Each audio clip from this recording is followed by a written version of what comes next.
কেউ যদি আমারে কষ্ট দেয় আমি বদলা নিতে চাই, ঠিক কি না? কিন্তু ইসলাম বলে বদলা না নিয়ে বদলে দাও।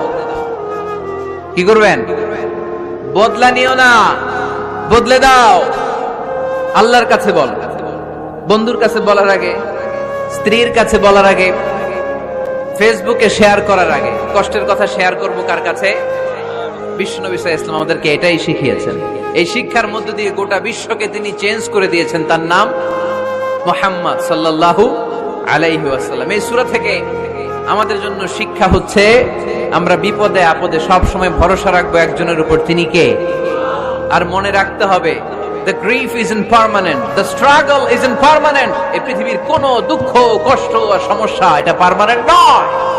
সমস্যার পরে সমাধান আছে, দুঃখের পরে আনন্দ আছে।